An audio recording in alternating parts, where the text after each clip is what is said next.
Talking to Jens from Crazy Lixx. Jens, thanks so much for taking my call. Yeah, thank you for having me. Great to have you on. Hey, even just before the interview, I was listening to Street Lethal. What a great album, man. Oh, thanks. Yeah. Now, you've been putting out albums every 2 or 3 years. You've been pretty, well, not pretty consistent. You've been very consistent with that. Yeah. But you came out with that one right when pandemic was just about to hit, or when it had just hit. Tell us about the timing of that. Well, it's not only up to us in the band when we want to release an album, because we got our record company. They tell us when they want an album, and we say if it's possible or if it's not possible, and then we can discuss how and when we're doing it. But when the pandemic hit and all the shows got canceled, we actually started working on the album, even though we was planning on doing it later. But we had the time. Yeah. So instead of just sitting on the couch, we started to work on the album earlier. So that's why it's released during the pandemic. Did you get to play many shows in support of that at all? I guess when the pandemic hit, we were on the tour for the previous album, Forever Wild. So that we didn't really finish that tour. We just started it.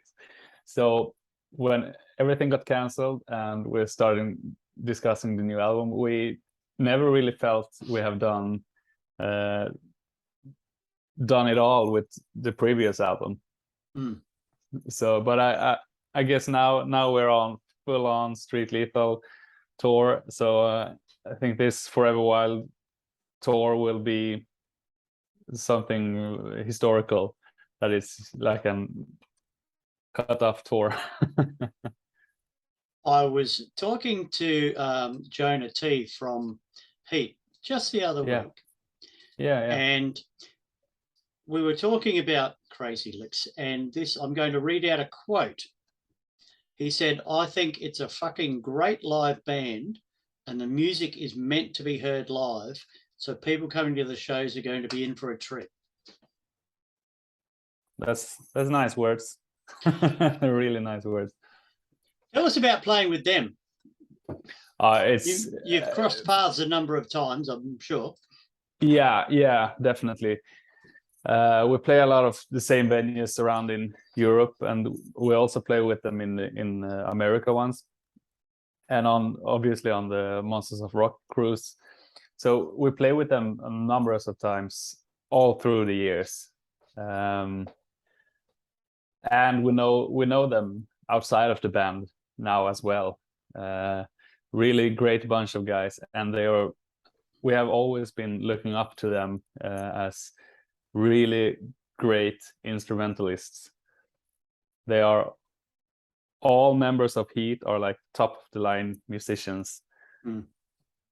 So we have always been like, we can't even really compare us to them, because if you're talking to bass, Jimmy J is a phenomenal bass player. If you're talking about keyboards, Jonah T, just amazing. And the same goes with drums and singing. They're like top of the line musicians, and also such just good and great guys to hang out with, because they are not high on themselves, if you know what I mean. I do know what you mean, yes. Now, you're coming down to Australia for the first time. Yeah. How did that come about? And tell us what you're bringing. It's been a long long journey to just make this happen. We were about to do a tour in Australia in early 2020, just before the pandemic, but it got cancelled, and not because of the pandemic, because it was some unserious business, and it all fell apart. I'm sure you heard about it before. It was I don't really remember the name of the festival, but it showed a great lineup, and then it ended up something completely different. Oh, was that the Melodic Rock Fest, was it? That's the one. That's the one. Yeah. Okay. Yeah. But then we talked with our great friend Vic Zeno, who plays in Hardcore Superstar. Yeah, carry on. Yeah. And he told us that we need to talk to Danny Silverback, the Silverback touring company, and he told us he is the serious guy you need in Australia to connect to the Aussie fans. So we began to discussing with him, and since we knew he was serious, and me and Jens actually met him once, we had a meeting with him because we went down to do the tour, and then it got cancelled. So me and Jens was like stranded in Australia. But we had a good time on vacation anyways. But we managed to meet up him and start working on this process to come down to Australia. And then he was the one suggesting doing it together with Heat, which I think is a phenomenal package. Oh yeah. Of the Swedish invasion, you know. Yeah, it's going to be good. Now, what's the furthest you've toured away from your homeland? You've toured the States. Is that the furthest you've been? No, it must have been Japan. Japan, okay. And that's not just furthest if speaking of distance, but also it's such a different culture to anything we've done before. Yeah. Okay. So that is such a great memory of doing, and we really hope to be able to go back there again as well. So you've actually made it to Australia, so you've survived the flight. Yeah, so definitely. The fact that it hasn't scared you out of getting on a plane down here again is good.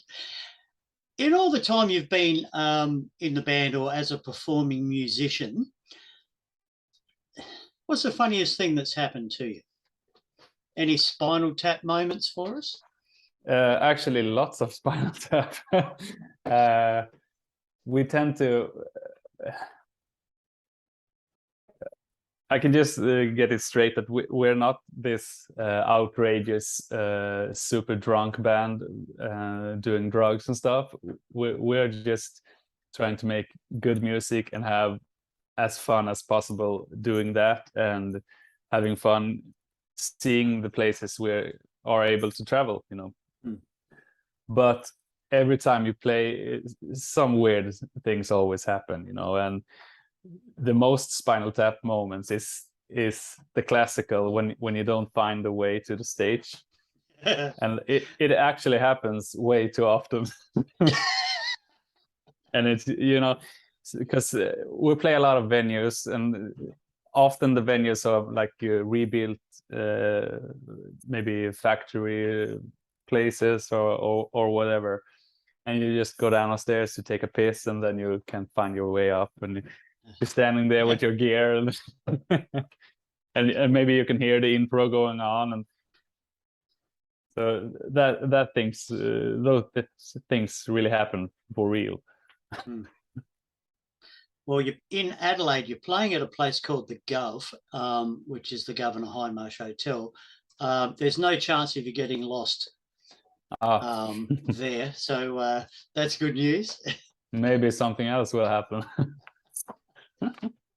You don't want to jinx it. Before coming down here, are you playing anywhere else, or are you just coming straight from home down to Australia? Yeah, we are.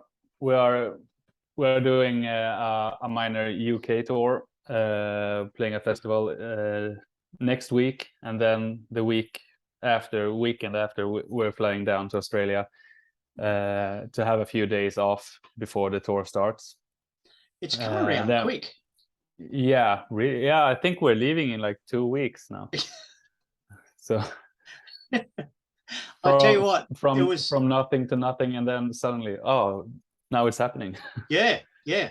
And we've got all these things happening, like you see the calendar filling up again with all these gigs, and you're thinking, fuck, we used to do this all the time. You got to get back into the swing of things. Yeah. And there was the first period, like after the pandemic, when gigs started to happen, even though there were maybe limited tickets sales and such. Yeah. It was so weird because a lot of things got canceled anyway. But so it was really hard for us to know if we should try and book something or Yeah. don't book anything at all.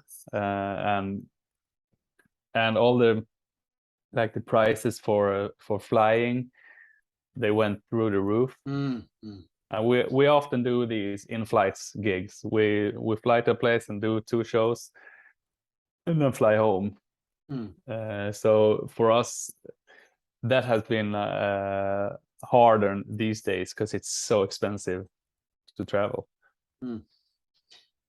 Being a bass guitarist as you are, I can see a bass guitar behind you there. Yeah. Is that your main No, guitar? actually not. This is a Fender Precision. It's not a main, but I've had it for a long time, and I was sitting and just rehearsal some stuff. Otherwise, I play Sandberg, this German bass. Right. Okay. Amplification. Yeah, What are you doing for amplification these days? EBS, the Right. Swedish. Yeah. But then when out touring, it can be anything, but I prefer if it's EBS or Ampeg or something similar to that. Okay. Right. The classics. Is there anything else you wanted to have a yak about? Yeah, I don't really know what to expect from our the audience and fans down in Australia, but we are all really looking forward to go out with our full energy live set, and after the show go out and meet people and talk and have a good time meeting people who have been waiting a lot of years to see us. Yeah. And sometimes when playing around the world, people have been traveling from Australia to see us, which is just insane. So it's finally it's time for us to bring it to you guys instead. But hey, we're a pretty friendly bunch down here. I'm sure you'll have a good time. Yeah. That time when our tour, the last tour, got cancelled in Australia, me and Jens, the guitar player, Blondie, we went down anyway and we had like a vacation meeting up. We have some Swedish friends who moved to Australia, so we stayed at their place at the Gold Coast, and then we went down to Sydney, and we just had such a great time meeting a lot of new friends. So I'm really looking forward to come down again, Hey, it's been really great having a chat to you, mate. We're really looking forward to Pete and you guys, Crazy Lixx, and you're playing early in September, 8th, 9th, 10th, and 11th. The 11th here in Adelaide at the Gov. It's a great place for you to play. You'll be right up in our faces. So awesome. Thanks for having a great chat and good luck. And we will see you here real soon. Thank you. And thank you for having me. I'm looking forward to see you.